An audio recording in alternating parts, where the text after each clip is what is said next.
Good day, folks. Welcome to Just Omer.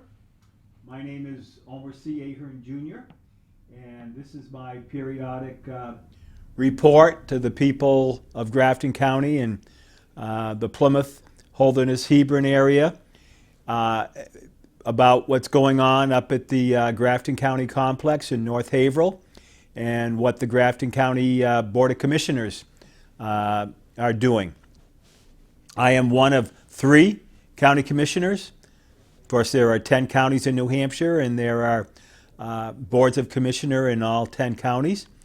I serve I'm elected from District 3, which includes the towns from Campton and Warren and Groton and Dorchester to the north and way over to Canaan, and then down to the southern part of Grafton County, the Ashland, Bristol, Alexandria area, and then of course the Holderness, Plymouth, Hebron area. And I serve with 2 other county commissioners.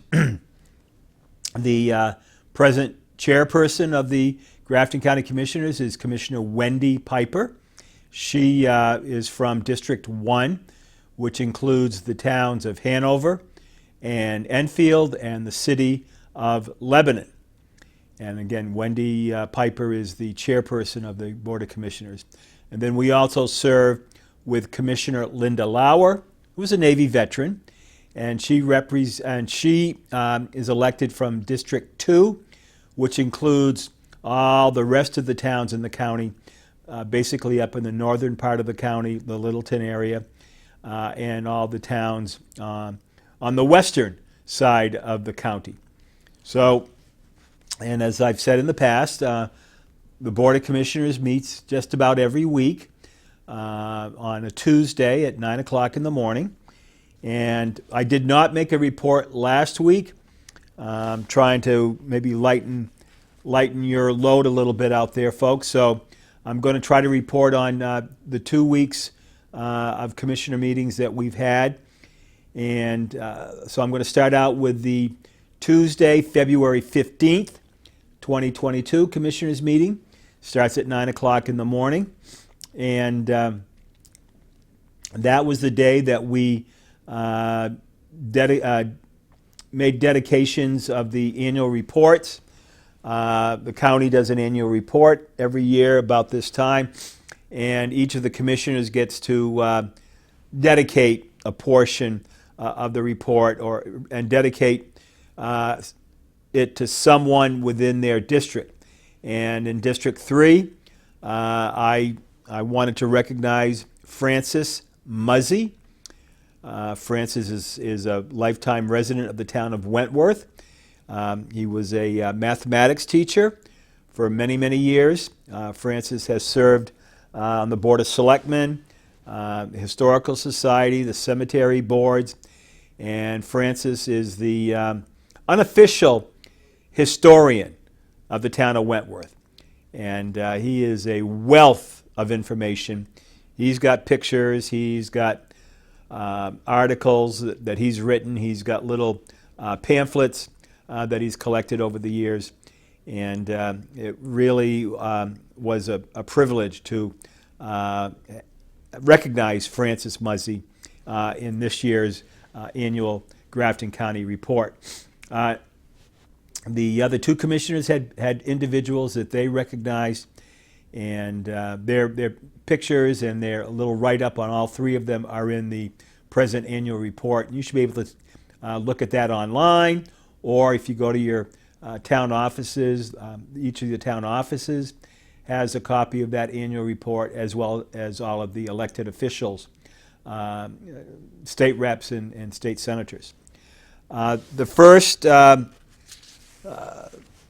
substantive report was from the maintenance department, and Mr. James Oakes is the maintenance supervisor, and he gives us a pretty complete report because the maintenance department has electricians, plumbers, carpenters, and these folks are responsible for keeping all of those buildings the courthouse, the Department of Corrections, the administration building, the nursing home, the alternative sentencing building, the farm buildings, keep them all in good shape so that we can provide the county services that by state statute the county is to provide. Nursing home services,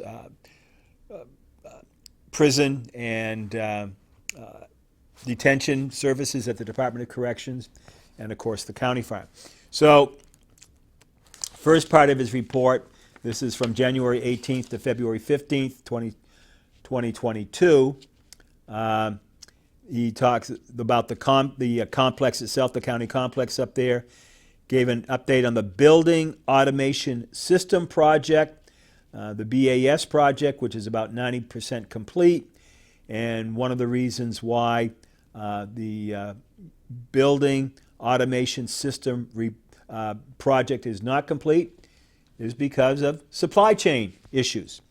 So Jim reported on that, and the contractor that's providing this building automation system work told us that they can't access a few trained controllers deep enough to fully integrate these systems over to the new JACE, J-A-C-E, global controllers due to proprietary encrypted coding by Train. So, I'm not an engineer, and so these are some of the things that we have to deal with, but again, Jim Oakes is a tremendous supervisor there at the county with his people. This report, by the way, if you want to look into the JACE and the Train situation, is on record at the county website. The next matter was the biomass piping issue, and trying to make sure that everything is going right with the biomass plant, which provides the heating for the courthouse, the nursing home, the administration building, and the farm buildings. That was something that was approved several years when I was a county commissioner here, and approved by the Board of Commissioners back then, in order to save money in terms of buying propane. And we've saved several $100,000s a year in fuel by using this biomass piping and the biomass system using wood chips. Talked about the underground storage tanks and the above ground storage tanks. Talked about the courthouse. And again, we're still talking about recognizing what we need to do with our existing courthouse, which was built in the early 1970s. As I've said before, it has some issues. And so we are in the process of talking with the judicial system administrative arm about what types of courtroom facilities and office facilities they're looking for the district court, superior court, and probation and parole. So these things you're going to hear more about. We had an extensive study done that was I think I reported on that earlier this year. Every one of the buildings is preventive maintenance that is performed by various maintenance department employees throughout, county attorney's office, the sheriff's department. Of course, the nursing home is a very needy facility. We've had several additions to the nursing home over the years, and but still the main building there, administration building, is from the 1930s. Then there was some lighting issues that needed to be taken care of, from ballasted fluorescents to low energy, non-ballasted LED lights. The laundry, washing machines, the dryers. These are all issues that need to be periodically taken account of and worked on. In the dietary department, the dishwasher drain needed to be flushed out. Food warming cart needed to have some repairs there. We always have a ongoing issue with the HVAC, the heat, ventilation, and air conditioning system throughout the entire facility. So he reports on that almost every month. Plumbing issues. Plumbing is very important, so he reports on that. The administration building, the generator there, HVAC issues at the administration building, of course the Department of Corrections, and in the kitchen area, we had a surprise inspection by the Department of Health and Human Services, Food Service Division, and they came up and did a inspection, and we need to make some changes due to that inspection. So we got some issues that we have been making some repairs on, and we've made some purchases under the ARPA funding to meet some of the needs that are coming up. A surge grinder, a Muffin Monster model sewage grinder. And again, you can learn more about that by looking at this, and I don't mean to bore you anymore, but that's the maintenance report. The next big item that was discussed at the commissioners' meeting on the 15th was farm dock. And this is the 3-ring binder that was put together by the former and retired Corrections Superintendent Glenn Libby, who now works part-time in the farm, and he has put together a pretty significant document working with the Department of Corrections Superintendent Tom Elliott and working with the farm manager Grant Nelson about what options are going to be available. So there was quite a discussion about that. And this is something that the commissioners are going to be talking about a lot, because what we're trying to do with the farm dock program is to, again, save the county money by producing a lot of the food, if not all of the food, milk, fruit, and other ways of bringing money into the county through the farm. And the DOC stands for Department of Corrections, Farm Department of Corrections. So we're trying to go do the things that was originally provided for when the counties were first set up back in the 1870s. Again, started out with nursing homes and Department of Corrections, but there was a farm at every one of the county homes. And they were there to feed the people in the nursing home, the staff, and feed the people in the Department of Corrections.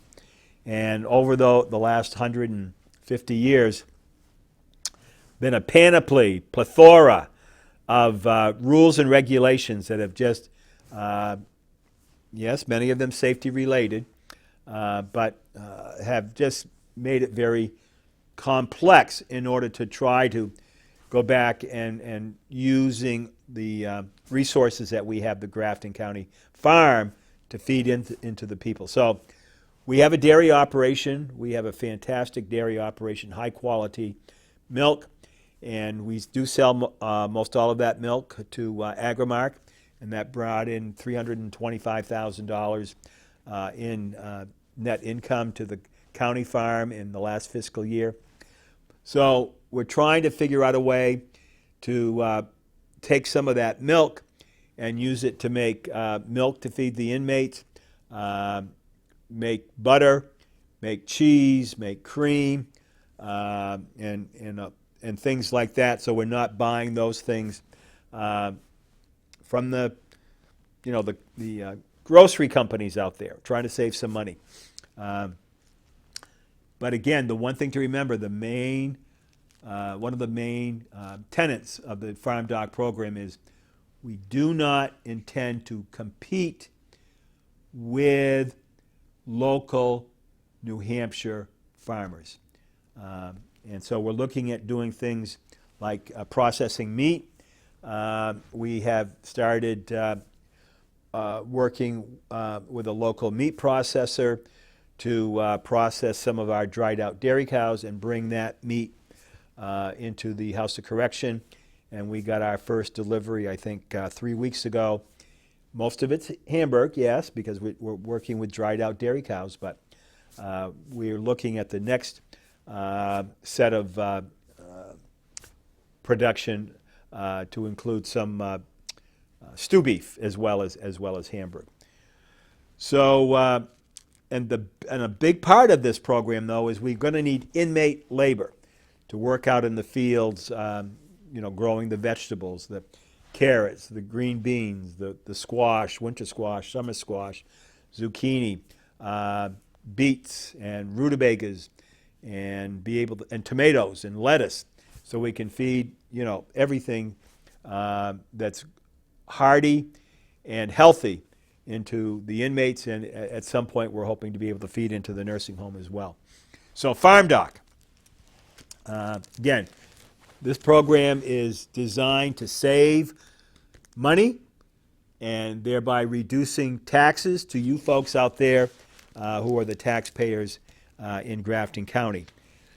And we spend a lot of time talking about the Farm Doc program. There was one discussion about bringing in some money from the New England Telehealth Consortium that might be available to help Grafton County pay some of the expenses with regarding our nursing home residents. And because we have the right type of nursing home in Grafton County, there's somewhere around 50% of the money that we spend we might be able to get back through this program that I just discussed. So those were the minutes from and the meeting from February 15th. Then and in between, we're still working on the Grafton County broadband situation. And one of the other meetings that we had that I attended was a discussion by Steve Curtis.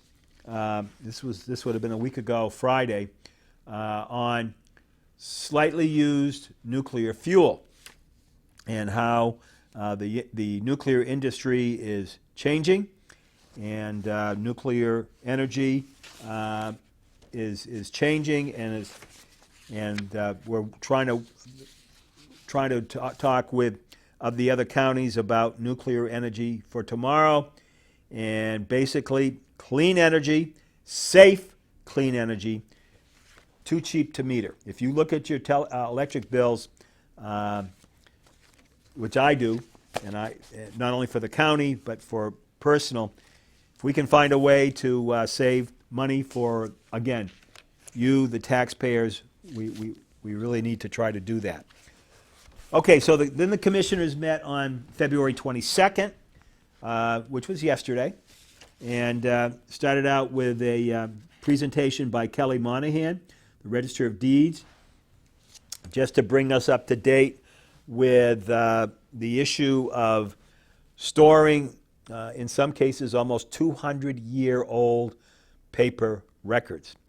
And those are basically all of the records that pertain, if you're a homeowner, if you're a landowner, your ownership records for the property that you own and have been showing ownership ever since the state of New Hampshire came into being back in the early 1700s.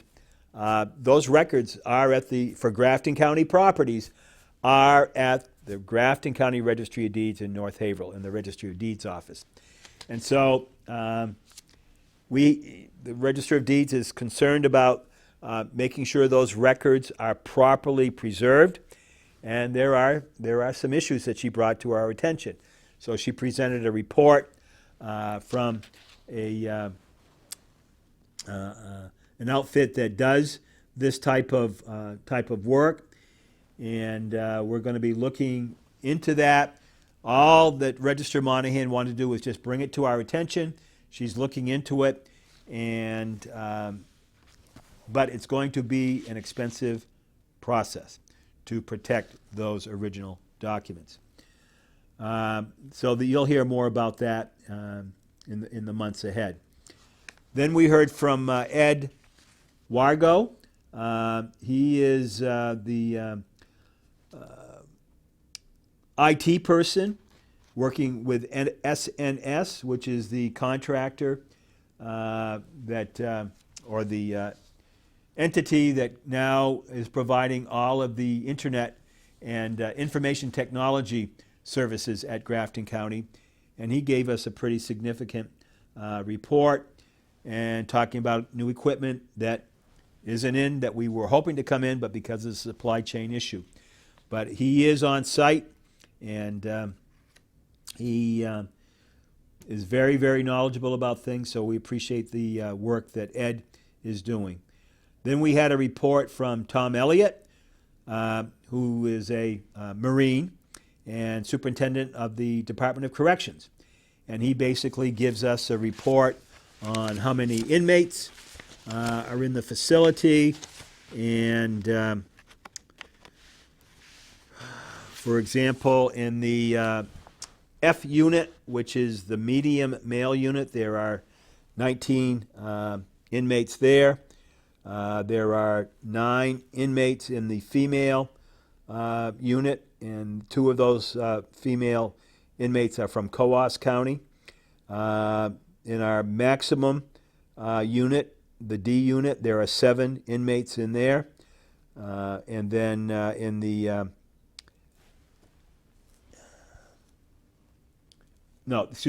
Unit D is the male minimum.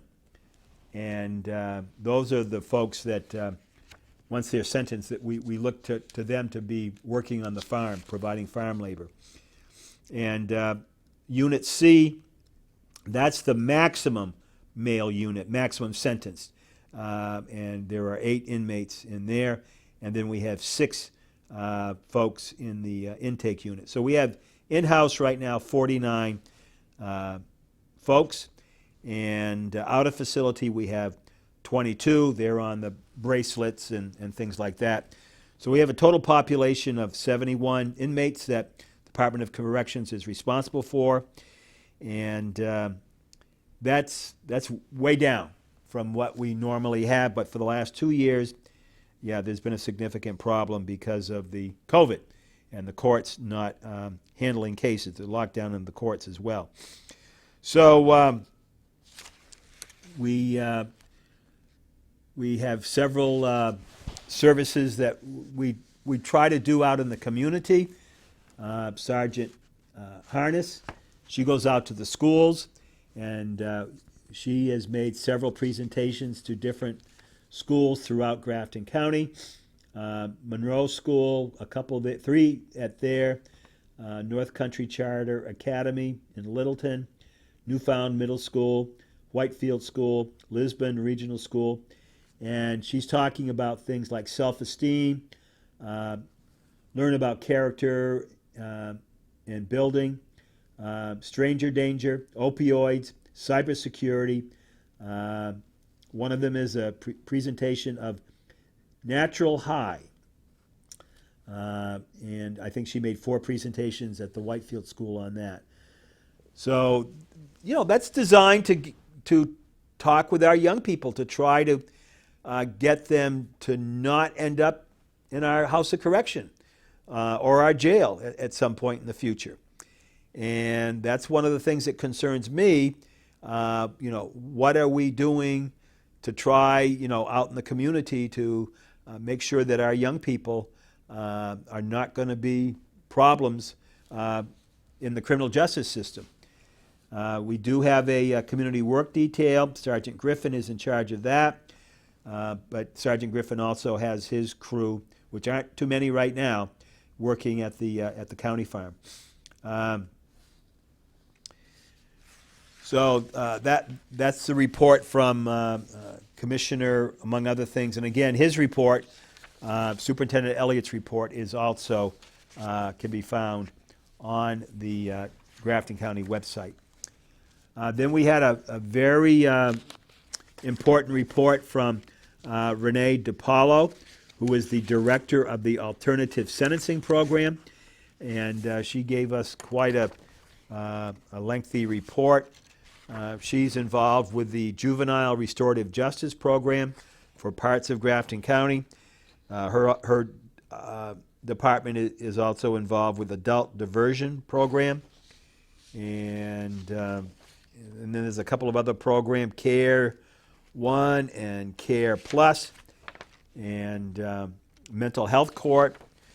The need for a felony mental health court we discussed, and that is something that's going to involve getting the county attorney more on board with that. Basically, what the Alternative Sentencing Department does is when people are brought before our criminal justice courts, before our district courts and our superior courts, and they're charged with misdemeanors that could result in jail time or felonies that could result in jail time, what can we do to not have these people go into the House of Correction, where it's much more expensive to provide for them there than it is if they could stay out in their home community and try to stay with their families and try to rehabilitate themselves. And I had a chance to sit in on a graduation a couple of weeks ago, 3 weeks ago, of 4 of the alternative sentencing folks, and they each read a tremendous report of what they got out of the alternative sentencing program. And it's amazing how these people could turn their lives around, and what the work that Renee DiPaolo and her alternative sentencing team does. And again, that report should also be on the county website. So the county commissioners also are discussing the county courthouse, and we have a lease renewal needing to be decided upon by the 1st of July. And so we discussed the terms of that and working with the state administration of the courts. We reviewed the January financial statements. Then it was requested that the commissioners do away with, cancel the existing mask mandate in general at the county facility, and it doesn't necessarily apply to individual departments such as the nursing home, Department of Corrections, or the Registry of Deeds, but for the public coming into the county buildings, as of yesterday at 9:52 a.m., there's no longer a formal mask mandate. If people want to wear a mask when they come in, they're certainly willing to do so.